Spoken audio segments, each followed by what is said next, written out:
କ'ଣ ଆପଣ ଜାଣିଛନ୍ତି ଓଡ଼ିଶା ଏବେ ଖଣି ଏବଂ ପର୍ଯ୍ୟଟନ ସହ ଷ୍ଟାର୍ଟଅପ୍ ଏବଂ ଇନୋଭେସନ୍ କ୍ଷେତ୍ରରେ ମଧ୍ୟ ସାରା ଦେଶରେ ନିଜର ଏକ ସ୍ୱତନ୍ତ୍ର ପରିଚୟ ତିଆରି କରୁଛି।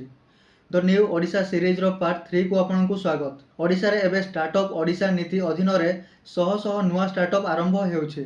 ଏଥିରେ ଭୁବନେଶ୍ୱର ସ୍ଥିତ ଓ ହବ୍ ଏବଂ AIPH ଭଳି ଇନକ୍ୟୁବେଟର୍ସ ଯୁବ ଉଦ୍ୟୋଗୀମାନଙ୍କୁ ସମସ୍ତ ପ୍ରକାର ସୁବିଧା ଯୋଗାଇ ଦେଉଛନ୍ତି ଏବଂ ଏହା ସହିତ ରାଜ୍ୟ ସରକାରଙ୍କର ଷ୍ଟାର୍ଟଅପ୍ ଓଡ଼ିଶା ଭଳି ପ୍ଲାଟଫର୍ମ ଦ୍ୱାରା ଯୁବପିଢ଼ିଙ୍କୁ ଏକ ବଡ଼ ସୁଯୋଗ ମିଳୁଛି। ସିଡ୍ ଫଣ୍ଡ, ଇନଫ୍ରାଷ୍ଟ୍ରକ୍ଚର ସପୋର୍ଟ ଏବଂ ମେଣ୍ଟରସିପ୍ ଭଳି ସୁବିଧା ପାଇ ଓଡ଼ିଆ ଯୁବକ ଯୁବତୀମାନେ ନିଜର ଇନୋଭେଟିଭ୍ ଆଇଡିଆକୁ ବାସ୍ତବ ରୂପ ଦେଇପାରୁଛନ୍ତି। ଏହାଦ୍ୱାରା ସେମାନେ ନିଜେ ସକ୍ଷମ ହେବା ସହ ଅନ୍ୟମାନଙ୍କୁ ଚାକିରି ଦେବା ପାଇଁ ମଧ୍ୟ ସକ୍ଷମ ହେଉଛନ୍ତି। ଅନେକ ସଫଳ ଓଡ଼ିଆ ଷ୍ଟାର୍ଟଅପ୍ ଯେପରି ନେଷ୍ଟଆୱେ, ମିଲ୍କ ମନ୍ତ୍ରା ଏବଂ ଓୟୋ ଆଜି ଜାତୀୟ ଏବଂ ଆନ୍ତର୍ଜାତୀୟ ସ୍ତରରେ ନିଜର ଏକ ସ୍ୱତନ୍ତ୍ର ପରିଚୟ ସୃଷ୍ଟି କରିଛନ୍ତି। ଆଗାମୀ ଦିନରେ ଓଡ଼ିଶା ଭାରତର ଏକ ପ୍ରମୁଖ ଷ୍ଟାର୍ଟଅପ୍ ହବ୍ ଭାବରେ ଉଭା ହେବାକୁ ଯାଉଛି। ଓଡ଼ିଶାର ଏହି ଷ୍ଟାର୍ଟଅପ୍ କ୍ରାନ୍ତି ବିଷୟରେ ଆପଣଙ୍କର ମତାମତ କ'ଣ? କମେଣ୍ଟରେ ଜଣାନ୍ତୁ। ଓଡ଼ିଶାର ବିକାଶ ଏବଂ ଜିଓପଲିଟିକ୍ସ ବିଷୟରେ ଜାଣିବା ପାଇଁ ଆମ ଚ୍ୟାନେଲକୁ ସବସ୍କ୍ରାଇବ୍ କରନ୍ତୁ।